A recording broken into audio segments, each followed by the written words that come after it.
မင်္ဂလာပါရှင် Universal Solar မြန်မာအနေကြိုဆိုပါရစေဒီနေ့ကတော့စိုက်ပျိုးရေးမွေးမြူရေးလုပ်ငန်းရှင်ကြီးတဲ့အတွက်တရင်ကောင်းလာပြီးတော့ပေးရပဲဖြစ်ပါတယ်ရှင်။အဲ့ဒါပါလဲဆိုရင်စိုက်ပျိုးရေးမွေးမြူရေးလုပ်ငန်းတွေမှာမရှိမဖြစ်လိုအပ်တဲ့ရေအလုံးအလောက်ရရှိနိုင်မှုအတွက်ဘက်ထရီမလိုဆိုလာရေပတ်တွေဆိုရင်ညီမတို့ရဲ့ Universal Solar မြန်မာမှာတစ်ကောင်ကနေ၄ကောင်ပတ်အထိပစ္စည်းတွေထပ်မံပြီးတော့ဝင်ထားပါတယ်ရှင်။ဒီစိတ်ကတော့အီတလီနည်းပညာကိုအသုံးပြုထားတဲ့ Absorb တစ်စိတ်ယူရီးယားပန့်ပဲဖြစ်ပါတယ်ရှင်။3လက်မတွင်ချ4လက်မတွင်ချစမစီပဲပန့်တွေစာဖေးပန့်တွေ3လက်မရေမြုပ်မော်တာတွေတစ်ကောင်ကနေ4ကောင်ထိပစ္စည်းတွေရှိပါမယ်။မကြမီမှာဆိုရင်ဒီ Absorb တစ်စိတ်ဆိုလာရေပန့်တွေဆိုရင်9ကောင်9ကောင်ဝဲ10ကောင်ပန့်တွေထိပစ္စည်းတွေထည့်ရဖို့ရှိပါမယ်ရှင်။ ACDC ပဲသုံးမလား DC only ပဲသုံးမလားပန့်အစုံမီတာစုံရှိပါတယ်ရှင်။အမခံလည်းတစ်နေ့ပေးထားဖြစ်ပြီးတော့အပိုပစ္စည်းလည်းရရှိနိုင်တာဖြစ်တဲ့အတွက်ကြောင့်ဒီပန့်တွေဆိုရင်စိတ်ချယုံကြည်စွာနဲ့ဝယ်ယူပြီးတော့အသုံးပြုနိုင်ပါတယ်ရှင်။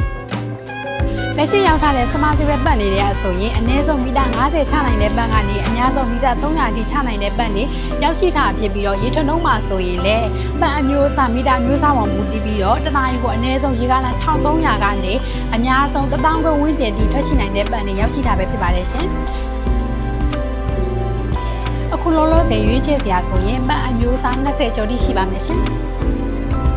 ကိုတူထားတဲ့ရည်တွင်းနဲ့ကိုက်ညီမဲ့ပန့်လည်းဖြစ်ရမယ်။ရည်ထွန်းလုံးလည်းကောင်းရမယ်။ပစ္စည်းရည်တွေလည်းကောင်းရမယ်။ဘက်ချက်လည်းစစ်ဖြစ်ရမယ်ပန့်တွေကိုလိုချင်တယ်ဆိုရင်တော့ Absorb တစ်စိတ်ဆူလာရေပန့်တွေကိုမီတာမျိုးအစားလိုက်တွက်ချက်ပြီးတော့ရွေးချယ်ဝယ်နိုင်ပါတယ်ရှင်။ပြန်ရောက်မဲ့ဆိုင်ရှင်တွေအတွက်လည်းဒီပန့်တွေဆိုရင်အထူးသေးနဲ့ရောင်းချပေးမှာပဲဖြစ်ပါတယ်ရှင်။အရင်ကကိုလိုချင်တဲ့ပန့်ကိုများလိုက်တဲ့သူတွေအတွက်အခု DC only တွေရော ACDC ပန့်တွေရောအစုံရောက်ရှိလာပါပြီရှင်။ပန့်တွေကအကုန်လဲမြန်တဲ့တစ်ခေါက်ဝင်မှုကလည်းအချိန်ကြာလာမလို့မြန်လာပြီးတော့ဝယ်ထားမှာပဲစိတ်ချပါမယ်နော်။တက်ဆင်အသုံးပြုခြင်းသူတွေရောပြန်ရောက်ခြင်းတဲ့လူကြီးမင်းတို့အတွက်ရောမန္တလေးမြို့36လမ်းနီ5859လမ်းကြားမှာရှိတဲ့ Universal Solar မြန်မာကိုလူကိုယ်တိုင်လာရောက်စုံစမ်းနိုင်တယ်လို့ပေးမစင်ညာTikTok ချက်ပါ Viber နံပါတ်ဖြစ်တဲ့399590992682မှတက်ဆင်လဲအသေးစိတ်ဆက်သွယ်စုံစမ်းမေးမြန်းပြီးတော့ဒီပတ်တွေကိုဝယ်ယူရရှိနိုင်ပါပြီရှင်။